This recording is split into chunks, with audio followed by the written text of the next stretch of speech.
Bienvenue pour cet épisode 6. Voici un avant-goût de ce qui vous attend.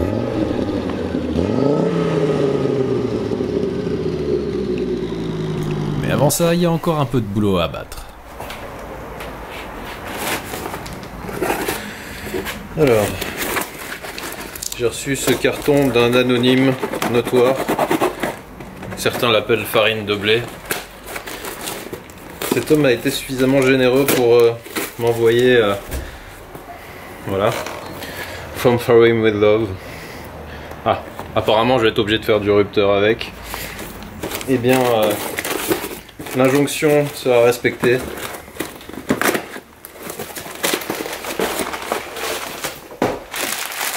Voilà, c'est ça qui nous manquait.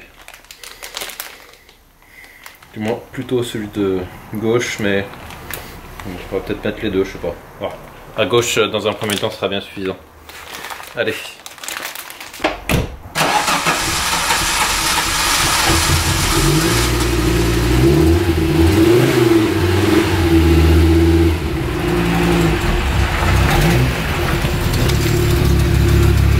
Comme beaucoup de ces 210 soupapes, le collecteur d'échappement n'est plus parfaitement étanche, et ça s'entend.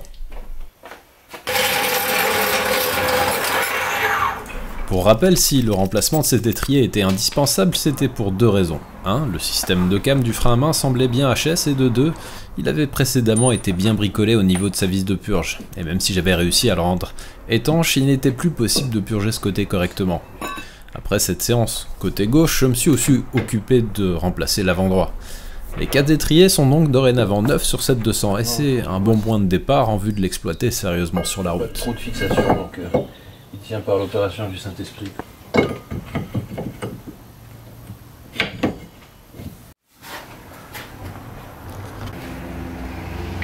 Après ça, une purge s'impose. Je vais mettre en œuvre ma méthode pour la réaliser seule, avec mon compresseur d'air et un bouchon de liquide de frein upgradé d'une valve de roue. Une fois le système en place, il ne reste plus qu'à emmancher un tuyau transparent versant dans un bidon vide sur la vis de purge et de l'ouvrir pour voir les bulles d'air s'évacuer. Comme le capot était ouvert, j'en ai profité pour inspecter quelques durites d'air, et j'ai pas eu à chercher longtemps pour en trouver une bien moisie.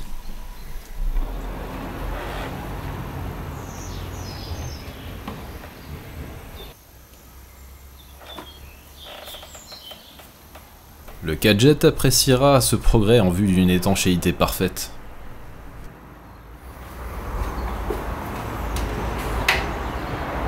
Je vais vérifier que ça freine correctement maintenant.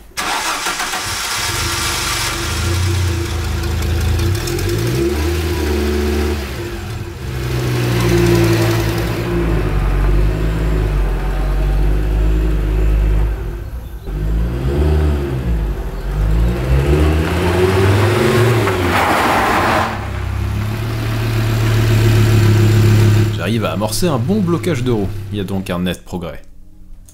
Passons à autre chose, parce que là, nager dans le liquide de frein, j'en ai un peu ma claque. Les plus observateurs d'entre vous auront reconnu ici une attache de pare-soleil. Vous avez sous les yeux celle côté passager, la seule qui soit en bon état sur la voiture. Et donc vous allez me dire, qu'est-ce qu'on s'en fout de son attache de pare-soleil ? Eh ben c'est juste un excellent prétexte pour un peu de travail devant un bureau, le cul vissé sur une chaise confortable. Et pendant quelques minutes, je vais pouvoir m'adonner à une passion secrète, la modélisation. Et pour une fois, je vais pas modéliser un truc sans intérêt comme une bagnole, mais une pièce qu'il s'agira ensuite de faire imprimer en 3D pour lui donner matière et l'installer dans notre 200. Sachant qu'il y a de grandes chances pour que la pièce ne soit plus disponible en concession, c'est d'autant plus gratifiant.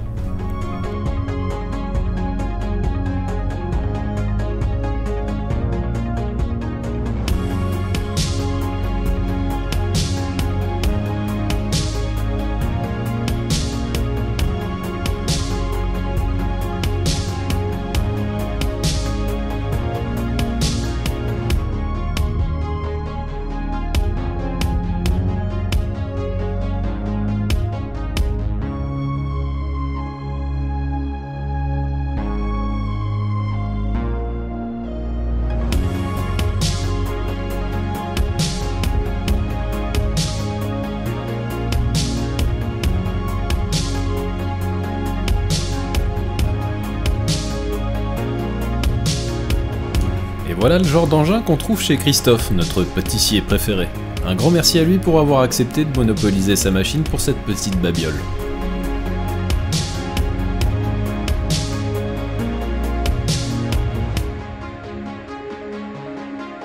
Comme on n'avait plus de bobines de fil beige, j'ai préféré opter pour le noir plutôt qu'un blanc qui aurait été encore plus détonnant, je pense. On pourra toujours en lancer une autre de la bonne couleur, plus tard. La question maintenant est de savoir si elle va se monter et être utilisée comme la pièce d'origine, sachant que ma prise de côte était assez rudimentaire, vu que j'ai été infoutu de retrouver mon pied à coulisse. Et la réponse semble être oui. Le premier exemplaire fonctionne déjà très bien. Je pourrais améliorer un peu le modèle pour se rapprocher des formes de la pièce d'origine, mais pour le coup, le plus difficile est déjà fait. Mais maintenant, qu'est-ce que vous diriez d'aller faire un petit tour en Audi 200 Quattro, après tous les travaux réalisés dernièrement? Allons-y.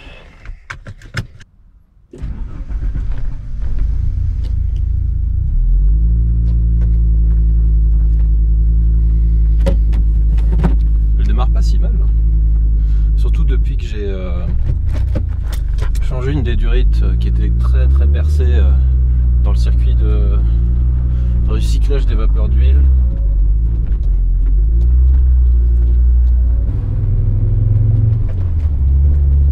Ouais, en fait la première et la seconde sont un peu difficiles à sélectionner parce que elles sont faut vraiment coller le levier à gauche. On entend le turbo qui a l'air de charger. La caisse dans l'ensemble elle a plutôt de la pêche, enfin elle fonctionne bien.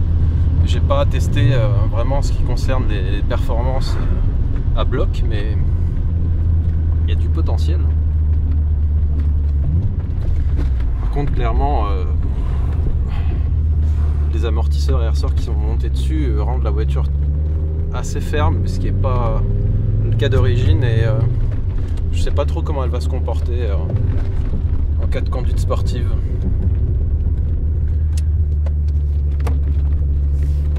Par contre, j'aurais peut-être dû nettoyer mon pare-brise.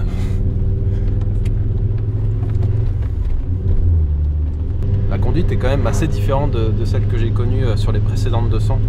Pour rappel, il y en avait eu 3, donc la première une 201B berline noire, la seconde était une 220V verte Avant, magnifique.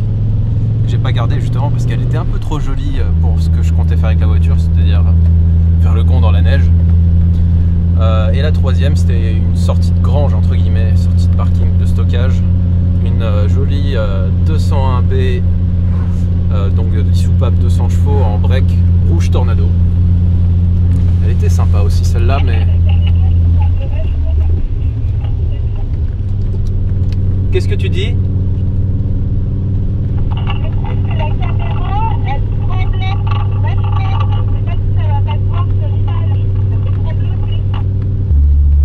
La voiture, elle fume pas trop, non? Ça va?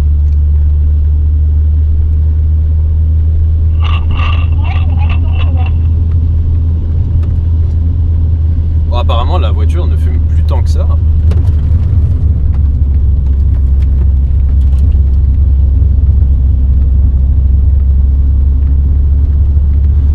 La direction assistée est vraiment très dure. Et je sais que l'assistance au freinage, elle est assez limitée dans le temps. On n'a pas beaucoup de volume d'air dispo. Enfin, de pression dispo plutôt. Il n'y a pas de master vac pour les freins sur ce modèle. C'est la bonne heure là. C'est magnifique. C'est joli, mais alors je vois plus rien.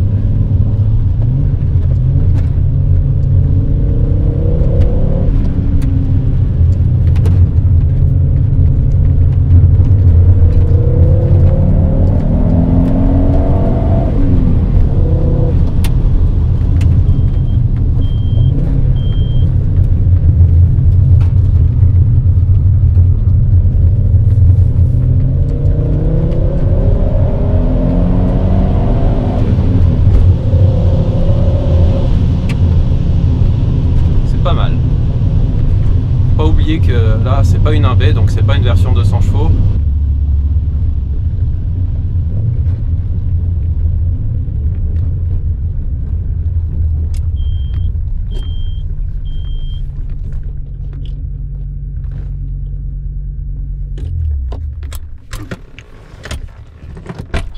On va vérifier les caméras.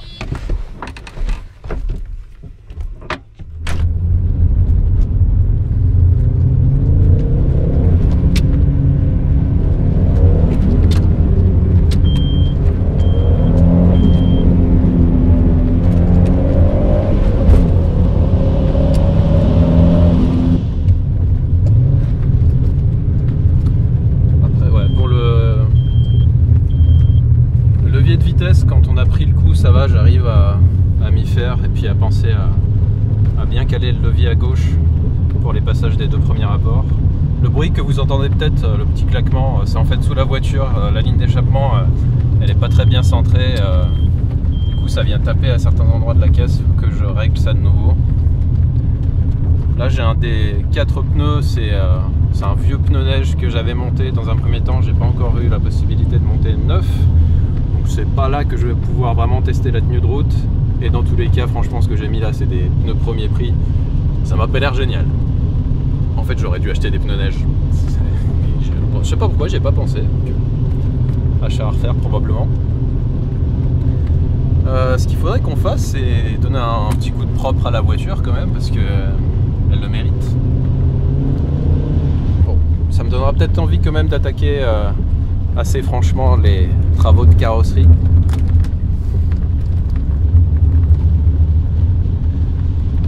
Il y en a besoin. Je vais commencer par le plus difficile. Enfin, le plus difficile. Ce qui nécessite le travail en priorité, c'est l'aile arrière droite. Parce que c'est troué en fait. J'ai regardé dans le coffre, à l'arrière droit, on voit la route. Donc ça fait une bonne aération pour le coffre, mais bon, c'est pas vraiment ce dont j'ai besoin. Je me suis rendu compte l'autre jour que la jauge à essence ne fonctionne pas.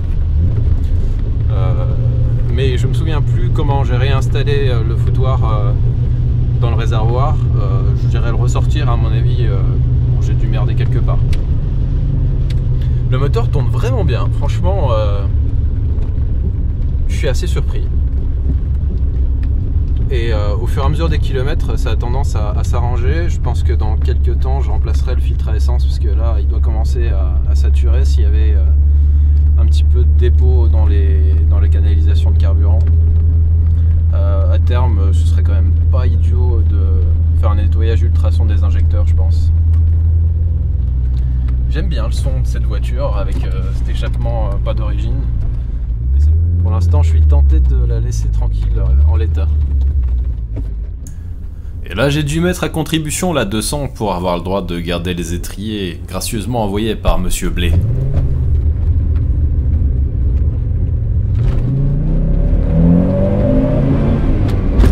Rupteur.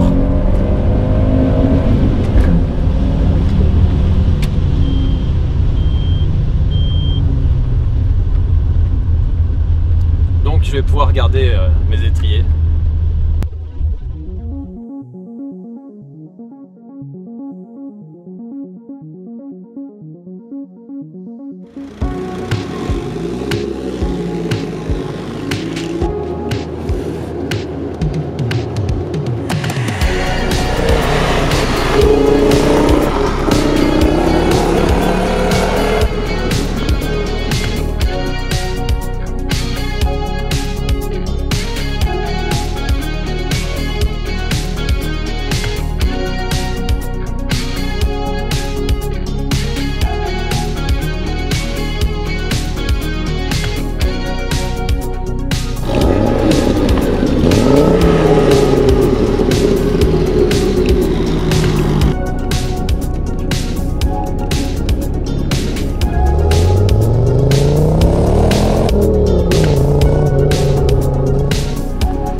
Déjà, on va profiter de l'occasion pour débrancher l'injecteur de départ à froid.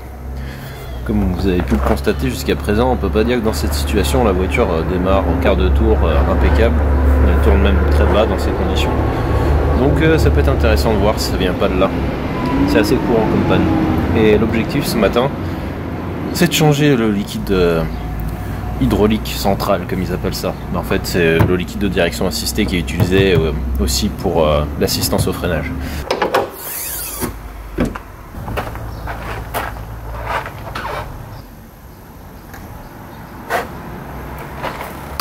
Si ça démarre toujours comme avant, ce sera le coupe-up idéal.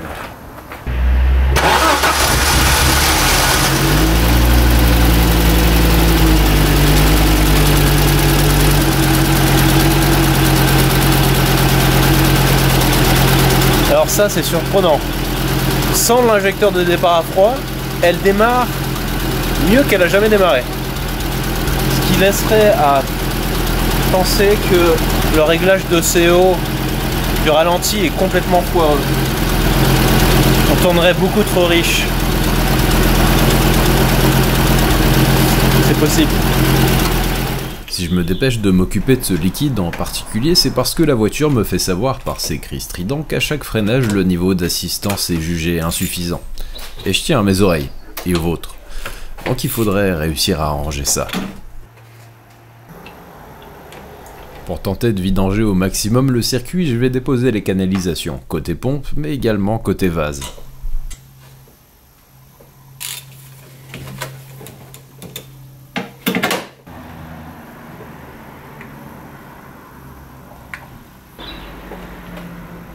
C'est dégueulasse. En guise de liquide, on retrouve une sorte de boue beige, à croire que de l'eau ou du liquide de frein a été mis dans le circuit.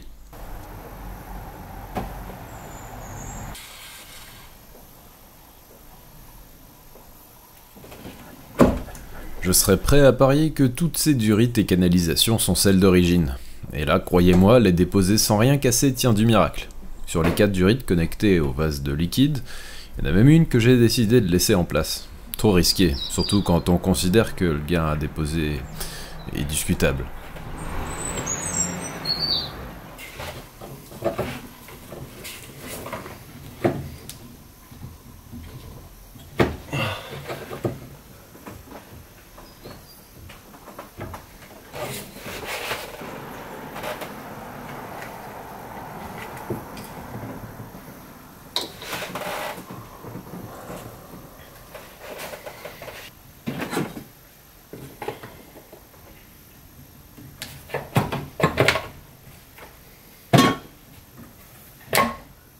Le tamis du fond du vase a bien mérité son nettoyage intégral. Heureusement, il est en très bon état.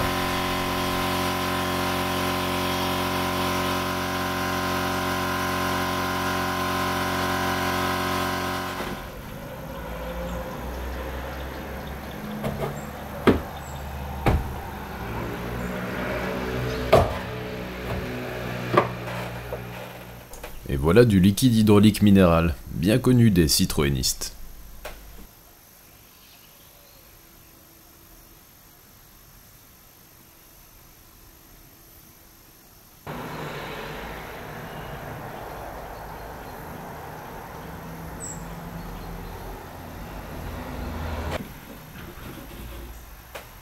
Avant de lancer le moteur, je le fais déjà tourner au démarreur, bobine débranchée. Ça permet de voir si on a oublié un truc important qui inonderait le dessous de la voiture de liquide hydraulique tout neuf.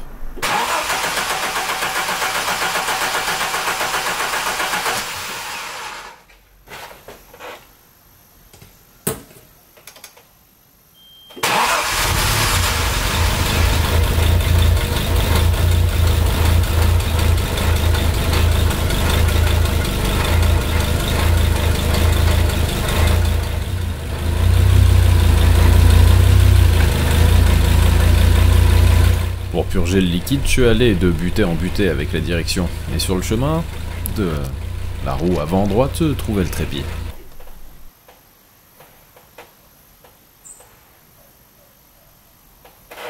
Moteur tournant, plus d'erreur, mais à la mise au contact suivante non plus. C'est bon signe.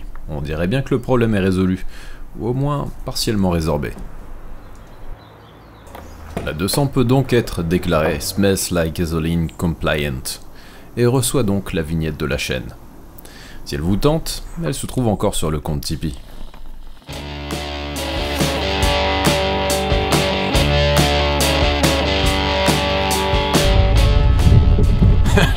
Quand je roule comme comme ça, j'ai l'impression que l'échappement va se décrocher de la bagnole. Voilà, sur ce, on se quitte pour cette fois et on se donne rendez-vous à la prochaine vidéo. Donc merci de m'avoir suivi, n'oubliez pas de vous abonner si vous aimez. Et celle-ci ou une autre, je sais pas encore, à voir. Allez, ciao, bye.